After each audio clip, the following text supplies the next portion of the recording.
네, 안녕하세요.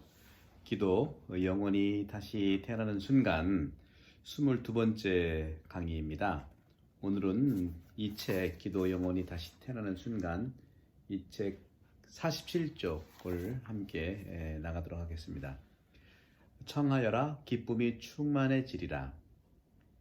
요한복음 16장 24절에 청하여라, 받을 것이다. 그리하여 너희 기쁨이 충만해질 것이다 하고 말씀하십니다. 고급 자동차를 운전하는 사람에게 좋은 차를 타는 이유를 물어보면요, 편안하고 안전한 운전을 할 수 있기 때문이라고 말합니다. 수영선수에게 즐거움은 어떤 것일까요? 물론 즐거움과 기쁨에 있어서 물을 가르며 목적지를 향해 재빠르게 헤엄치기 때문에 수영선수들에게는 즐거움이 있고 기쁘지 않겠습니까? 마찬가지로 이 사람들은요, 승마라든가 장애물 경기, 또 저도 너무 좋아하는 테니스 등 자기가 좋아하는 운동을 하면서 기쁨을 느낍니다. 여러분들은 어떤 것을 하면서 기쁨을 느끼고 즐거움을 느끼시나요?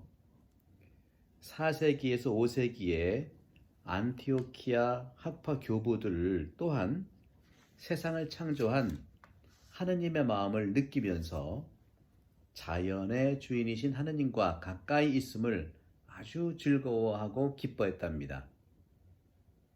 하나님께서도 세상과 사람을 만드시고 충만한 기쁨을 표현하신 것이죠.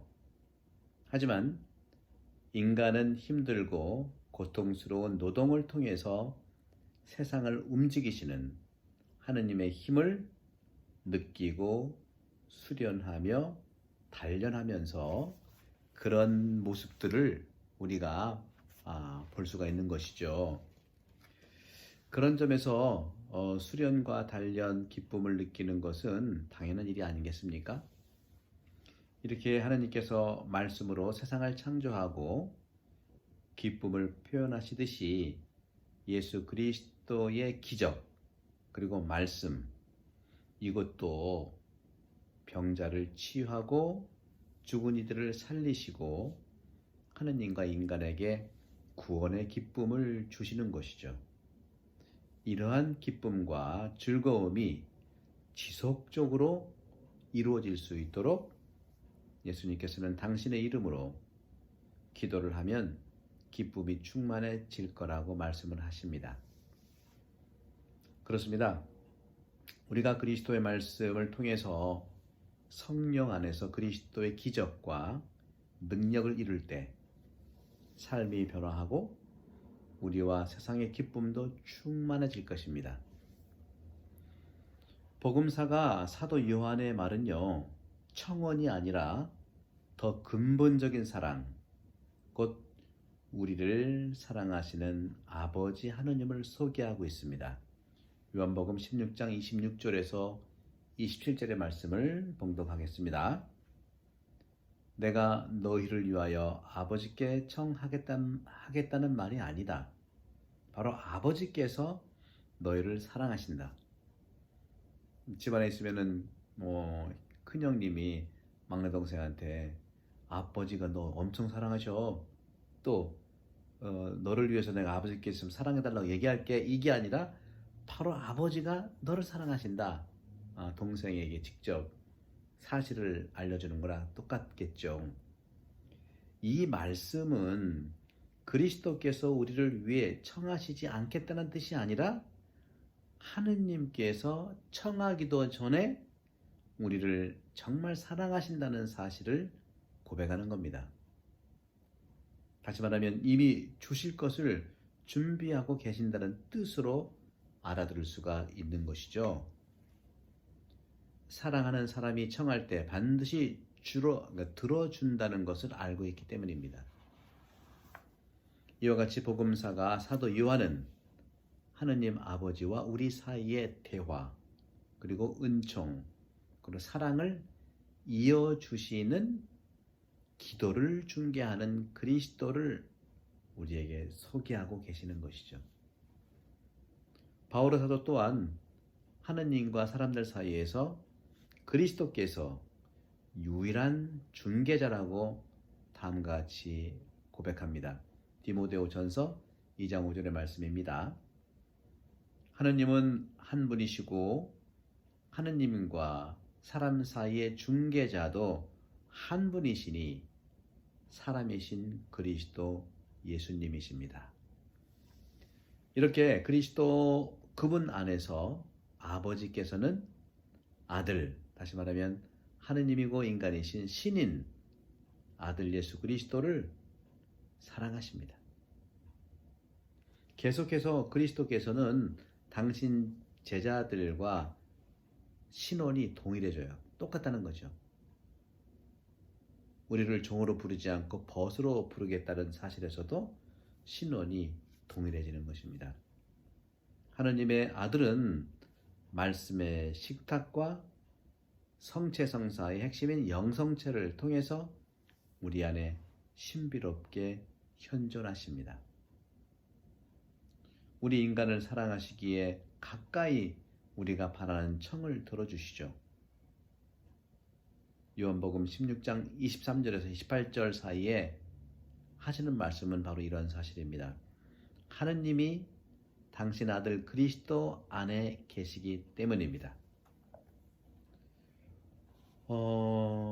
저는 사제 생활을 벌써 31년째 하고 있습니다만 이 책을 쓸 때에는 20년 가까이 되던 그런 때였었죠. 저는 주교님께 안식년을 선물 받아서 1년간 경기도 용인에 있는 한 수도원에서 생활했어요.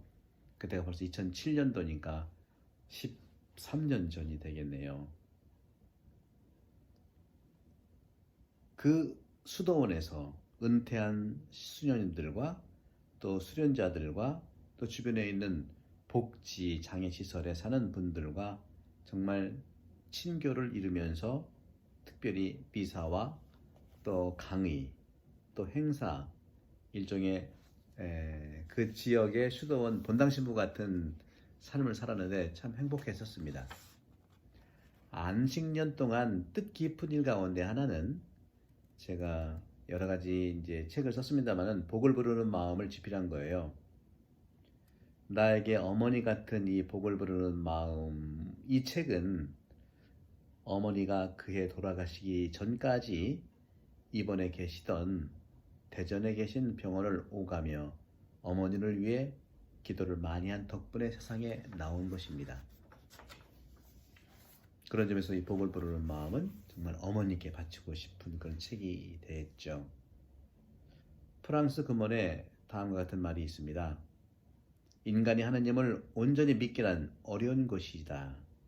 하지만 하느님도 인간을 끊임없이 믿어주어야 하는 더 큰 어려움을 가지고 있다. 많은 생각과 영감을 전해주는 말씀입니다. 신뢰가 쉽지 않다는 것을 담고 있죠. 하지만 뒤집어 생각하면 신뢰하면 불가능한 것이 없다는 뜻도 담겨 있습니다. 인간이 서로 믿음으로써 실현되는 인격적 관계는 힘든 일이지만 참으로 신비롭습니다. 수도자와 종교인뿐만 아니라 식구와 친구들도 서로 신뢰하고 믿을 때 영적으로 하나가 되는 신비를 체험할 수가 있습니다. 예수님이 베드로에게 천국의 열쇠를 주신 것은 베드로가 열쇠를 받을 만해서일까요? 물론 믿음을 정말 믿을 만해서 열쇠를 주셨겠지만 상대방에게 소중한 열쇠를 준다고 하는 것은 그에 대한 믿음이 생겨서가 그럴 수도 있지만 열쇠를 온전히 맡겨주기 때문에 믿음이 생긴 거예요. 그러니까 믿음이 있어서 줬다기보다는 주기 때문에 믿음이 생기는 것이죠. 무럭무럭 믿음이 생기고 자란다는 것을 알 수가 있겠습니다. 미식축구 선수로 명성을 날렸던 하인스 워드라고 하는 한국계 아메리칸이죠. 그는 자신의 성공 열쇠를 다음과 같이 고백해 왔어요. 어린 시절 나를 위해 희생하는 어머니를 부끄러워하다니. 그래, 나는 한국인의 피가 흐르는 혼혈이다. 그게 내 인생이라는 생각이 들었다. 어머니는 나에게 공부하라, 늘 겸손하라 하고 했다. 어머니는 나를 위해 힘을 다해 일을 하셨다. 나는 어머니한테서 성실하게 노력하는 자세와 정직과 사랑 등 모든 가치를 배웠다. 어머니의 은혜는 그 무엇으로 갚을 수 없다. 내 선수 생활은 어머니의 인생과 비슷하다.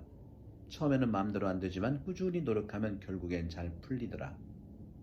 그의 어머니는 의지 하나로 미국까지 가서 몇 군데 직장을 다니면서 아들을 대학까지 뒷바라지했고 오랫동안 고생을 감내하면서 슈퍼볼의 최고 자리에 오르게 했습니다.